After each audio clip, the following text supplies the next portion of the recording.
The latest and greatest new thing in the world of AI are AI podcasts. That's right, you heard me correctly. Podcasts where you have AI hosts who talk through a certain topic and comment on it and have a full-blown conversation on it. Is this the future of podcasting? Is this truly a great thing for the world of podcasting? And what else can we talk about when it comes to how AI is continuing to innovate and develop itself across a multitude of industries? All that and more is on today's podcast. We're going to dive into it today. If you're a first-time listener, I'm your host, Blake Benz. I'm the host of the Good Advice Podcast, and I'll be bringing you some good, practical advice to help you grow and scale your business. Now, you might be thinking about AI, and you might be thinking about how can it help me in my brand. We're going to dabble a little bit in that conversation today, but before we do, we have a word from one of the amazing businesses that sponsors the podcast.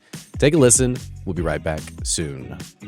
There's one single piece of advice that I give to business owners who are ready to scale their business drastically, and that's knowing exactly what you need to hand off so that you can continue focusing on what you're an expert in. It amazes me when I talk to business owners who are doing their own bookkeeping and tax prep, and worse, that they're going through all this paperwork at 10 o'clock, 11 o'clock, even midnight, slaving away trying to make sense of all of the numbers for their business. Business owners who are making it happen have already figured out that you can't do it all yourself. That's why I recommend Steve Lay with Equity Business Solutions. Not only is he an expert in bookkeeping and tax prep, but what I love about Steve is that he'll sit down with you and help you make sense of the value of your business beyond just reading a spreadsheet.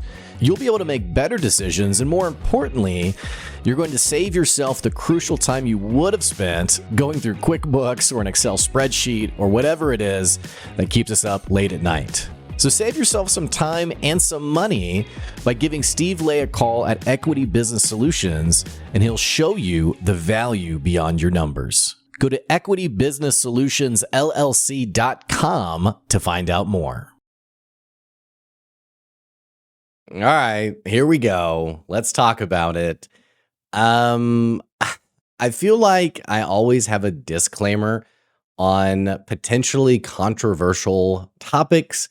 And I feel like I toe the line pretty well on, trying to be reasonable and give certain things the benefit of the doubt. That is not going to happen today. And I think part of this might be because I'm obviously clearly biased as a podcaster we've been doing the show for 6 years now, 450 plus episodes. This headline and then checking it out for myself, I simply could not believe it. And this is going to be a pretty straightforward take today. We're not going to just talk about podcasting. We're going to talk a little bit more about AI. And it's funny. It's funny how AI has become such an overly marketed buzzword in that you have so many new features and innovations, I guess, really they're new polishes and touch-ups on brands that have existed for a while. And they use phrases like AI powered or now with AI. It's kind of like those old cereal boxes. I need to put this together, actually. Those cereal boxes that it's like, the same cereal you've always loved now with, chocolate O's or I don't know. I don't know my cereal super well. You see it on the box, and frankly, it kind of feels like everyone is doing that. This is like a topic for a different conversation, but there was a podcast I was listening to the other day that was talking about how content today, we live in a world where there's so much content. I mean, endless amounts of content and hundreds of thousands of millions of hours of content as well. I mean, think about my show, for example. We have 450 numbered episodes, 500 actually published episodes. We're looking at 250 hours of content just in the podcast, not to mention content that we've put on LinkedIn and social media and what have you. And I'm just some random dude. So multiply that by however other many businesses that are, or not even just businesses, people that are doing content on a day-to-day basis. And there is so much content out there. And what this podcast was talking about is that we're getting to the point where a lot of content looks and sounds the same. And I feel like this is absolutely true in the world of AI, in that it feels like almost all AI content, and I'm not talking about content created by AI, although that is part of it, I think. I think it's very much true that when you look at AI generated content, it has a feel to it, a style to it. You can typically tell that it's AI created. But when we see content around AI and what it can do for you, it feels like it's all the same message. It feels like it is the silver bullet. It's talked about it that way. It's talked about, we can generate in this, use it for whatever, I guess, industry or use case you would need it for, but endless amounts of output for no effort. It'll do it for you. You don't even have to do anything. It'll kind of do it on its own, or just set it one time or get the right prompt or what have you, and it'll take it from there. This is antithetical to anything in business in terms of how business is done correctly and done sustainably and done long term. Anyone who's been in business more than 365 days will tell you there is literally nothing in business that simply works on its own. There are different levels of investment and involvement you have to do as a business owner, but there's nothing that runs on its own. Now, I would almost say, when it comes to like growth, that my podcast has grown on its own. Of all the hard work I've put into my businesses, in growing my revenue, of getting more customers, all of that is the podcast has been a drop in the bucket of effort, in terms of it has just kind of always grown on its own. But that's cutting myself short. If you look back retrospectively, like I mentioned, 500 episodes, that takes an investment of time, effort, and energy. So nothing just happens on its own. Nothing just works on its own. You have to be willing to put in the time and the investment of effort to make it happen. So when you see these headlines that talk about it's so easy, it'll work on its own, you don't have to do anything for it, you can know that this is a glorified sales pitch. This is a sales pitch to get you to buy. Unfortunately, in the world of marketing, I think many marketers blur the line between what it actually does and convincing you of what it does to get you to become a customer. There are times in retrospect where I have bought things where I thought, yeah, it didn't really do what you said it would. And worse off, it almost feels like you were lying or bending the truth on what the outcome would be. I don't know if you ever checked it out. There's a subreddit. I haven't checked it out in a long time, so I don't know if it's actually active anymore. But it was called, oh man, I think it was called Expectations versus Reality. And if you could think of like a banner picture to go with this, it would have been, the advertisement of like a Big Mac or like a double cheeseburger, and the bun is fluffy. The patty looks delicious. It's seared perfectly. You can see the fat on it sort of glistening, like this is just a perfectly well-made meal. And then we've all, gone through the drive-through of a fast food place, opened up our food and been like, oh, okay, this looks smashed. This looks like someone sat on it. I think I'll I will give a little disclaimer here. I do love Chick-fil-A, but I've never known a Chick-fil-A sandwich to look incredible. It does taste really good, but it's never looked incredible. All that to say, there's a bit of a difference in how things are presented and what is reality. I feel like AI is just another example of this. And I'll even pull up an email that I got today. Let's see if I can find this real quick. Okay. And as is tradition, okay, here we go. So I get this email today, and it reads, "Hey Blake, took a quick look." Actually, I love, by the way, when I get emails like this, which there's like spelling errors in it. This person said, "Took a quick look, good advice, and thought this would be interesting for you." I think they meant to say, "Took a quick look at good advice, and I thought this would be interesting for you." We just made an AI email writing tool that writes all your emails for you, broadcast, story-based emails, entire sequences, all based on proven strategies that have generated over $200 million in online sales. Our users have seen results like cutting their writing time by 80% while boosting their email sales. Any interest in a quick chat to learn some more? Thanks. And then there's, the signature, right?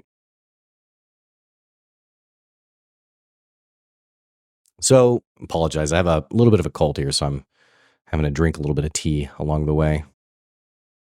Um, let's talk about what this email is basically saying. This email is saying that I have a tool, it's AI, it will write your emails for you, and it will make you lots of money. Now, this is my point about marketers who blur the line is this person can say, whoa, whoa, whoa, I never said it was going to make you a lot of money. But if you read the email, it says this AI tool will write your emails for you, and it's based on the strategies that have generated $200 million in sales. So, though it doesn't say it will do that for you, it is heavily implying that this is going to make you lots of money. This is the problem with marketing in general, but more importantly, with AI in general. There is no AI tool that's going to write you an email that's going to make you tons of money. Now, if your brand is built on large scale, soulless, automated emails, and you've been using some program to do it, sure, AI is going to help you with that because, it's going to do it faster for you. Now, are any of these things actually, useful long term? I don't think so. But that brings me to this topic of conversation on AI podcasts, which is the latest thing in the world of AI invading every element and facet of our life. So the gist of this is that you can give an AI tool a topic of conversation, and what'll happen is it will then generate a podcast around that topic. It has, and if you're a little green to the world of AI, you can AI generate voices. And I'm not talking about like robot voices. I'm talking about like real life sounding voices. This, by the way, even before the world of ChatGPT, Google showed a demo of booking a hair appointment with a voice that sounded fairly lifelike, but you could tell a little bit. And that was, I think it was like 5 or 6 years ago. It's only improved since then. And now you can actually train your AI to mimic other voices. And we've actually seen this come out as major red flags or major headlines, even where Tom Hanks, his voice and his personality, like his likeness, was used for selling, I think it was like medical equipment or something, as if he had endorsed it. Mr. Beast, who's a popular YouTuber, he was used for one. And there was another one too. I can't remember. But there's nothing new here in the sense of we've seen this being done. We're seeing these AI systems mimic people's voices in a very creepy, wild way. I think, by the way, the writer's strike was around this too, around this topic of preserving the actor's individual rights rather than, being forced to give up the rights for AI to use their likeness. But getting to the point, the latest thing is, like I mentioned, you can give a topic to the system and it'll generate an AI conversation. And I was talking to a friend of mine about this, and he was like, yeah, it's kind of cool, kind of quirky. And my only reaction is there is nothing good about this. There is no value behind it. There is no genuine insight from it. It is about as good as doing voice to text on a Wikipedia article. That's my take on it. And if you like, I told you at the start, I wasn't going to hold back on this. I was going to be pretty direct. If you like this conversation, I would honestly evaluate what you find pleasure and enjoyment in, because you are finding excitement in a totally made up, coded, organized conversation around a topic. It's not real. It is literally from whatever has been crawled from the internet, from Google, from what have you. None of it is legitimate.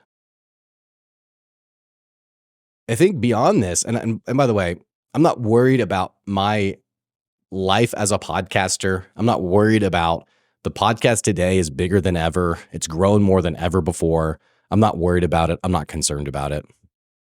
So nothing of what I'm talking about has anything to do with the podcast industry. But I think that there are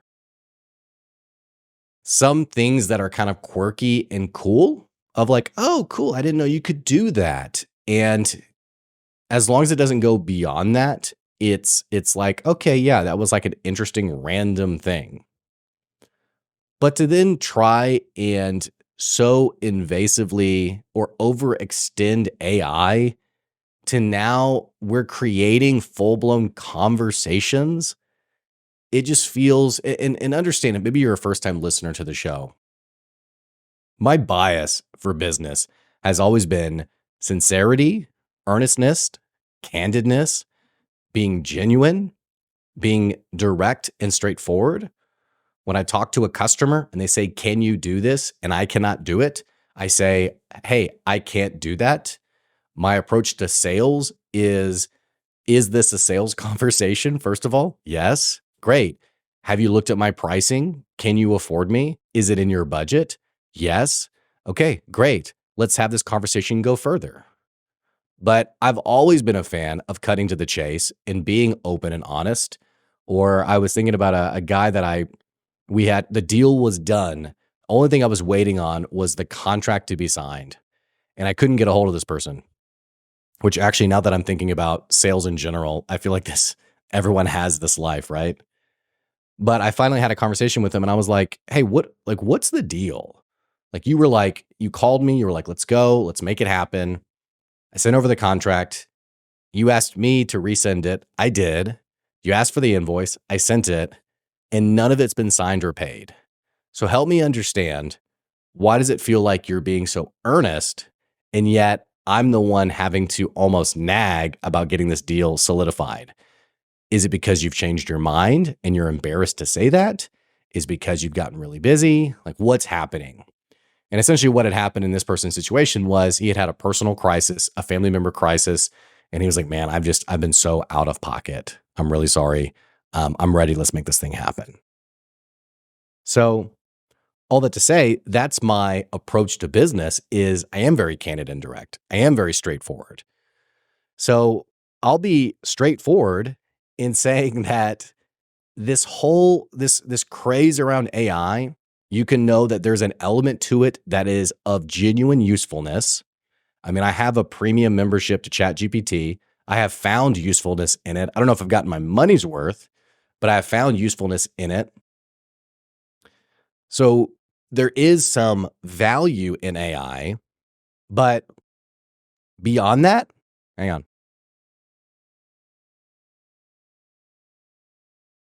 Beyond that, um, you can just know how much of a shiny object this is.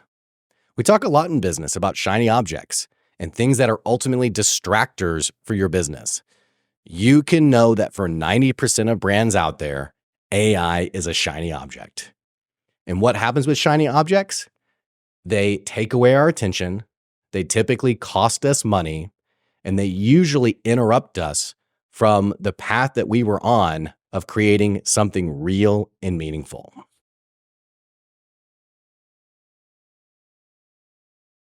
I'm trying to think of how to say this.